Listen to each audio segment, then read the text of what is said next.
¿Qué tal, queridos alumnos? Bien, el contenido hoy se refiere al rubro de mampostería y nivelación de ladrillo común.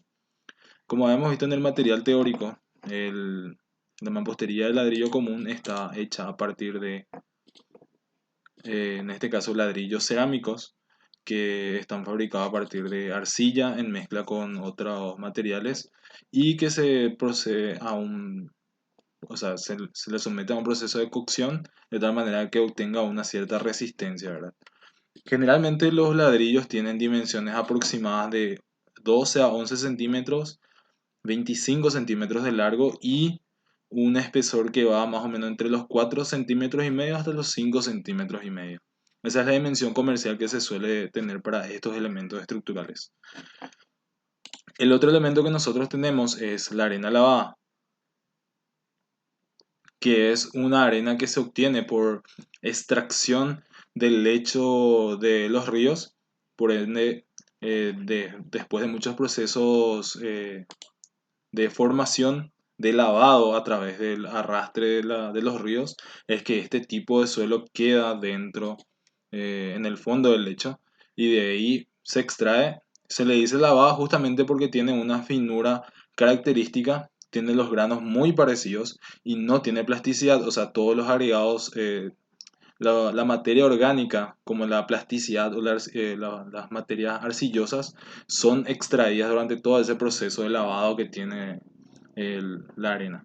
Esta arena es una arena que data de muchísimos años de proceso de cambio, por lo cual lo que nosotros extraemos ya es algo bastante viejo. Por eso tiene una forma bastante regular y es muy particular. Otro elemento que también utilizamos es el cemento, que como ya conocemos tiene características puzolánicas, en este caso adherentes, que permite que un grano de tierra o un grano de arena se pueda unir con otro por cohesión, que es justamente la propiedad principal que tiene el cemento. Y por último, utilizamos la cal. La cal es un material que permite a la mezcla proveerle plasticidad. ¿Qué quiere decir eso? Que pueda ser mucho más maleable, que pueda ser manejable y también le provee de cierta resistencia. Entre el cemento y la cal, el cemento tiene mucha mayor resistencia o le da mayor resistencia a la mezcla que nosotros hagamos. Pero la diferencia cabe que como nosotros utilizamos mucha cantidad de arena lavada que no tiene plasticidad, si nosotros utilizamos netamente cemento requeriríamos una cantidad excesiva o demasiado alta. Entonces lo que hacemos nosotros es justamente utilizar la cal de manera a darle plasticidad a ese tipo de suelo que estamos utilizando, que es la arena lavada, y a la par reducir la cantidad de cemento dentro de nuestra mezcla. Generalmente la relación que se suele utilizar para este tipo de, de rubro es en este caso una dosificación que va entre los 1, 2, 10, que corresponde a 1 de cemento, 2 de cal y 10 de arena. O 1, 2, 8, que viene la relación más o menos cercana, ¿verdad? Dependiendo de la resistencia que se trata de alcanzar con la mezcla preparada. Bien, el ladrillo común, generalmente en la jerga de la construcción, tiene diferentes partes, ¿verdad? La nomenclatura técnica de las partes del ladrillo está compuesta justamente por la testa, que es la cara lateral, en donde se ve la dimensión del ancho, que en nuestro caso es el tizón, y el grueso, que en este caso es el grosor que tiene el ladrillo. El canto es la dimensión alargada del ladrillo, que tiene en cuenta el grueso del ladrillo, y la soga, que es la dimensión mayor del ladrillo. Y la tabla, que es la parte superficial más grande que tiene el ladrillo. Entonces, los elementos o las líneas, dimensiones que nosotros tenemos en cuenta en el ladrillo son el tizón, que es esta dimensión, que sería el ancho, el largo, que nosotros le llamamos soga, y el grueso, que en este caso corresponde al espesor que tiene el ladrillo. Y las caras, que son en este caso la testa, el canto y la tabla. ¿Por qué es importante eso? Porque eso nos diferencia a nosotros el tipo de trabazón o la forma de colocación de los ladrillos, que es justamente lo que voy a estar explicando después. El primer paso que nosotros realizamos cuando hacemos el cimiento, la mampostería de nivelación, es justamente la marcación. La mampostería de nivelación viene como un rubro consecutivo al de cimiento de piedra bruta. Se coloca directamente sobre la cimentación, y lo que permite este rubro es justamente nivelar o hacer que toda la superficie permanezca horizontal. Si nosotros tenemos un terreno irregular que va en declive, por ejemplo nuestra superficie va así.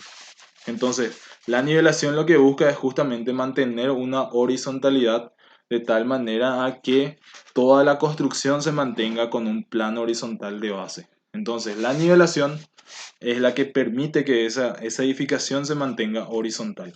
La cimentación no necesariamente hace esa función, porque generalmente la cimentación cuando se hace al ras del suelo se mantiene con la pendiente del terreno si es que está inclinado, entonces al final queda con mucha pendiente y entonces con la nivelación se elevan los lugares con mayor desnivel y se llega hasta a un plano que sería el plano de edificación.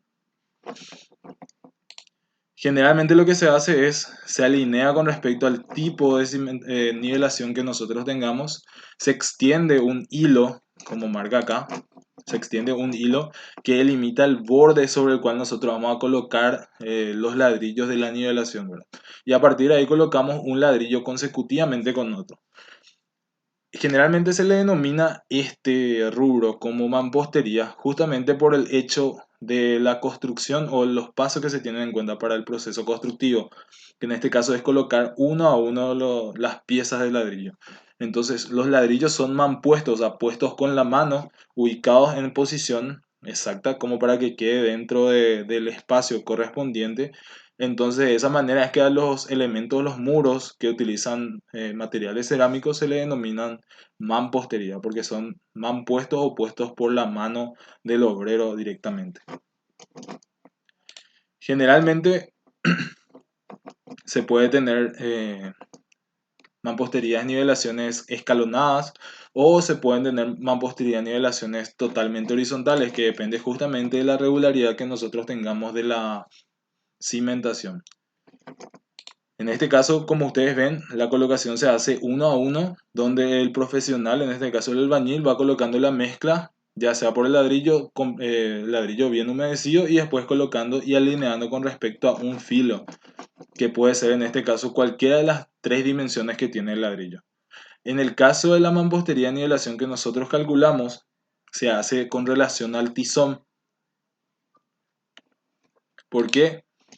Porque la mampostería de elevación o las paredes que tiene la vivienda se hace una alineación del hilo guía con respecto a la soga, porque eso define el tipo de trabazón que nosotros tengamos. Entonces, la mampostería de nivelación que nosotros definimos una mampostería de ancho de 30 centímetros. Y ese ancho viene definido por la trabazón que está indicada dentro del gráfico, que en este caso corresponde a una trabazón del tipo tizón o aparejo o trabazón, dependiendo de cuál es la bibliografía que utilizan, ¿verdad? ¿Qué es una trabazón? Justamente es esto que indica el gráfico, donde las juntas que existen entre una misma línea, una misma fila de ladrillos no coincide con las juntas verticales que existen entre la otra fila, tanto inferior como superior. Se hace justamente esto para que las cargas que se transmiten entre cada ladrillo se vaya redistribuyendo con los otros ladrillos contiguos. Si es que se tiene justamente una rendija vertical coincidente con la de abajo, puede ser una superficie de falla, entonces puede haber riesgo de que haya un quiebre en el material cerámico o en toda la estructura, ¿verdad? Entonces, en este caso, lo que hace la trabazón es justamente colocar uno encima de otro, de tal manera que la transferencia de carga sea direccionada de un ladrillo a otro y este ladrillo al siguiente y así sucesivamente. Entonces, las rendijas verticales son las que quedan separadas o trabadas entre sí. Entonces, esta trabazón para la mampostería de nivelación, que es una mampostería de 30 centímetros, es colocar el ladrillo de esta manera y con la vista lateral, que sería la cara lateral que se puede ver de la mampostería, se ve justamente la testa o en este caso la línea que corresponde al tizón del ladrillo. Entonces, como vemos, como leemos dentro del material, dice que el ancho que tiene que tener una nivelación tiene que ser al menos 15 centímetros más del ancho que tenga la pared. Como las mamposterías que nosotros utilizamos dentro de la vivienda son de 15 centímetros, el ancho que va a corresponder a la mampostería de nivelación va a ser 15 centímetros más, en este caso hasta 30 centímetros como mínimo. Como vimos anteriormente, la mampostería de cimentación era 30 centímetros más el ancho, más del ancho de la mampostería. Entonces, si teníamos 15 centímetros, el ancho de la cimentación era de 45 centímetros. Entonces hay una diferencia entre 15 centímetros en cada uno de los elementos, tanto de la cimentación a la nivelación, de la nivelación a la mampostería. Este caso que ustedes ven en el gráfico es una construcción de una mampostería de nivelación y una cimentación concéntrica con la pared que nosotros estamos analizando. Entonces, generalmente las mamposterías de nivelación son elementos que se encuentran entre el límite del terreno y la edificación en sí. Nosotros consideramos la edificación terminada con detalles de terminaciones correctas, limpias, con las condiciones arquitectónicas ideales a partir de la mampostería de elevación.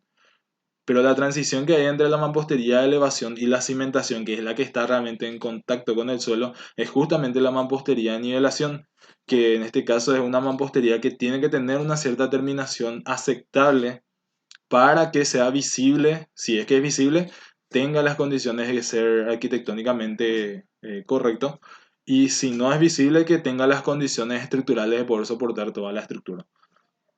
Entonces, generalmente en la mampostería de nivelación se tiene el cuidado de las mezclas que quedan alrededor de las rendijas, de tal manera que no queden excesos muy grandes, y se tiene en cuenta también la ubicación correcta de los ladrillos, de tal manera que sea lo más prolijo posible. Los tipos de... Perdón. Los tipos de nivelación son dos. Al igual que las cimentaciones, existen dos tipos de nivelaciones. El primer caso es justamente cuando el eje de la pared o la mitad de la pared coincide con la mitad de la nivelación. A ese caso se le denomina, al igual que las cimentaciones, nivelación concéntrica. El centro de la mampostería coincide con el centro de la nivelación. Entonces es denominada concéntrica. Y en el caso de la mampostería cuando la mampostería no coincide en el eje con la nivelación, se denomina mampostería de nivelación excéntrica, que es justamente el caso en donde las caras laterales de la mampostería de elevación o la pared en sí, la mampostería de nivelación y la cimentación coinciden en una de las caras. O sea, todas las caras verticales de ya sea el lado izquierdo o el lado derecho coinciden en la misma vertical. Entonces ahí los ejes de cada elemento no coinciden. ¿Por qué? Porque este espacio que está acá es la mitad de 15 centímetros, este espacio que está acá es la mitad de 30 centímetros y este espacio de acá es la mitad de 45 centímetros. O sea, definitivamente no va a haber una coincidencia porque hay un desfase entre cada uno de ellos. Pero de igual manera nosotros utilizamos eso para el cálculo. Entonces todo esto es lo que nosotros tenemos en cuenta a la hora de calcular la mampostería, nivelación y la determinación de los elementos y el costo final de este rubro. El rubro siguiente que nosotros vamos a utilizar es justamente el rubro de agelación horizontal, que es, siguiendo el proceso constructivo, el siguiente rubro que define características y condiciones de trabajo de toda la edificación en términos de lo que es la parte de humedad, que vamos a estar viendo en la siguiente clase. Como ven, a partir de ahí nosotros ya estaremos comenzando con las mamposterías de elevaciones, que es ya la construcción de la vivienda en mayor altitud. Desde ya, muchas gracias y espero que le haya servido esta explicación.